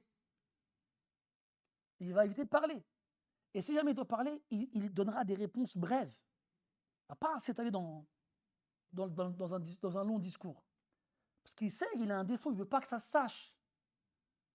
Ou bien quelqu'un, je ne sais pas moi, je dis n'importe quoi, moi, quelqu'un qui se ronge les ongles. C'est un défaut ça, mes frères. Quand il se ronge les ongles, il est comme ça, c'est une habitude. Et il doit aller, je ne sais pas moi, un entretien pour un travail ou bien à une muqabala. Lui, qu'est-ce qu'il va faire? Il met ses mains dans ses poches. Tu vois? Il ne va pas les sortir. Parce qu'il sait, il va avoir envie de les sortir, ses mains. C'est plus fort que lui. Mais toi qui te ronges les ongles tous les jours, tout le temps, là, j'en vois. Comment tu vas faire quand tu vas faire l'umrah, tu vas faire le hajj, tu vas faire comment toi? T'as pas le droit. T'as pas le droit de te ronger les ongles. Comment tu vas faire? Tu vas galérer, Akhil Aziz. Et les frères qui tripotent leur barbe aussi. Vous allez galérer, les frères. Que toi, tu es là en train de tripoter ta barbe. Mais quand tu vas arriver en ihram, je suis en ihram, mince. Réfléchissez, mes frères. Donc, pourquoi je dis ça? Les défauts, il est au taquet, machallah, il a ce. Et oui, les défauts, il y a plein, tous ici, on a des défauts qu'on n'aimerait pas. On n'aimerait pas que quelqu'un les découvre. Et des fois, ces défauts, c'est des péchés. Il y a des gens, un exemple très très fréquent, la cigarette. Vous connaissez des gens honorables, et respectables, des frères qu'on considère comme pieux, ils ont cette mauvaise habitude. Ils n'ont pas réussi à l'arrêter. Ils n'ont pas réussi. Et, mais comme ils savent que ce n'est pas bien, qu'est-ce qu'ils font? Ils se cachent. Ils se cachent quand ils fument. Et toi, un jour, ça arrive, sans le vouloir, hein, inopinément, tu le surprends. Mais lui, il ne sait pas que tu l'as vu. Il ne sait pas. Qu'est-ce que tu fais? Tu veux le dire à tout le monde? Tu ne le dis pas à tout le monde. À partir du moment où il s'est caché pour le faire, c'est qu'il a éprouvé de la pudeur. Donc respecte cela et ne le dénonce pas. Et si tu veux être, comment dirais-je, bon pour lui, bah, fais-le nasiha. Et fais-le indirectement. Tu dis, ah ouais, astaghfirullah, des fois à la mosquée, les gens ils font la prière à côté de toi, ils sentent la cigarette. Comment on peut fumer en fait? Quel plaisir il y a dans le fait de fumer? Qu'est-ce que ça apporte? Ça sert à quoi? En plus de sentir mauvais, de détruire les vêtements et de gaspiller de l'argent, quel est l'intérêt? C'est quoi? Prouve-le-moi. Qu'est-ce que t'en penses, toi? Et lui, tu vois, il a akhiri. Bref, donc dans tous les cas, ça rentre dedans. Wastur awrati. C'est qu'il y a une version de awrati avec le pluriel.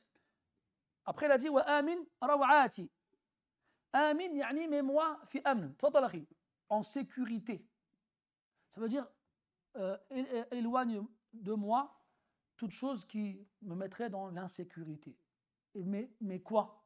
Amin rawati. Rawa, c'est la peur. C'est la peur, la crainte.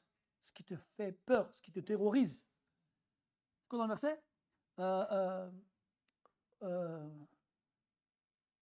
ça vient.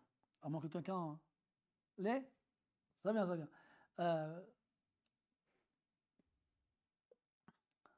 وجاءته البشرى يجادلنا الناس c'est dans Hud. رحمة الله وبركاته عليكم أهل البيت إنه حميد مجيد فلما ذهب عن إبراهيم الروع. Je pouvais toujours attendre. Hein. فلما ذهب عن إبراهيم الروع. الروع, c'est la peur. Et donc ici, quand il dit rawati, ma peur. Et dans l'autre version, rawati, mes peurs. Et là, il y en a plein. On a tous nos peurs. Vous voyez les peurs qui font pitié, excusez-moi. Hein. C'est quand tu te réveilles le matin, la nuit, à 1h du matin, tu as cru avoir vu quelque chose dans le couloir et tout ça. Ça marche jusqu'à 14 ans normalement. Après, c'est bon. Hein, arrêtez d'abuser. Et mais tu vois, ces peurs-là qui sont des peurs hollywoodiennes en fait. C'est à cause de ça que nous, on a peur des cimetières, on a peur des ruqyas, on a peur de plein de trucs de ce genre-là, tu vois. Pourquoi t'as peur? Donc là, on parle d'une peur concrète. Une peur, comment dirais-je, normale, cohérente. Pas une peur incohérente, j'ai peur qu'un monstre va sortir de mon lit ou un truc de ce genre-là. Donc, de quoi le croyant a peur en fait? Le croyant il a peur en premier pour sa foi. Il a peur pour sa religion. Puis il a peur pour sa personne, sa vie, ses biens, sa femme, ses enfants, ses parents. C'est de ça qu'il a peur. Et puis il a peur pour sa sécurité. Il a peur que demain il y ait une anarchie dans son pays, ou bien qu'il y ait la guerre, et que tout peut être perdu d'un moment à l'autre. Mais la peur principale que le croyant il doit avoir, c'est qu'Allah est en colère contre lui. Et dans le hadith, même si dans sa chaîne de narration il y a une faiblesse, que le dua que le prophète a dit après être sorti de Taïf, Allahumma ashku ilayka da'fa quwwati wa qillata hilati wa hawani ala an-nas. Après il a dit illam yakun bika alayya ghadabun fala ubali ghayra anna rahmataka awsa'u li aw afiyataka awsa'u li. Il a dit si il n'y a pas de ta part une colère sur moi, alors je ne m'intéresse pas de ce qui peut m'arriver. Même si que tu m'épargnes et me protèges, est mieux pour moi.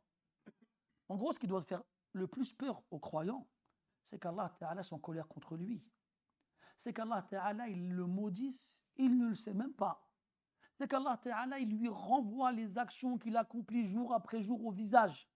Comme quelqu'un qui aurait dessiné quelque chose ou écrit quelque chose et tu le donnes à ton professeur, il voit tellement de fautes dedans qu'il te le jette au visage comme ça. Il y a un hadith qui parle de la prière comme ça. La prière de certains leur est jetée au visage de cette façon-là, le jour de la résurrection. C'est de ça qu'il a peur.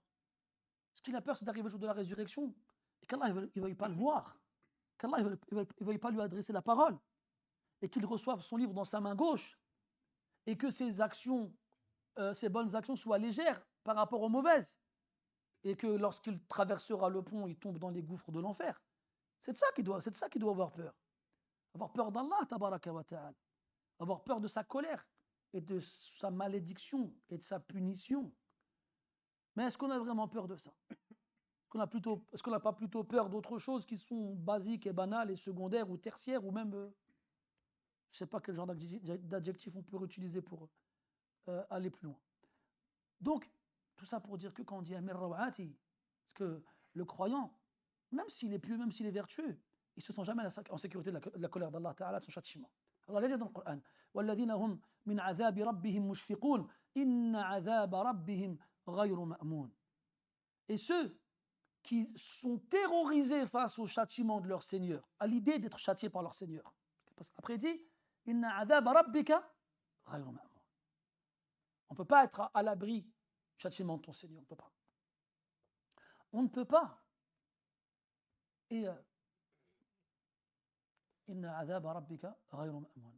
Et tu ne peux pas savoir. Donc tu dois tout faire pour être à l'abri de cette colère, à l'abri de cette malédiction, et à l'abri de cette punition. Et ne jamais te sentir à l'abri.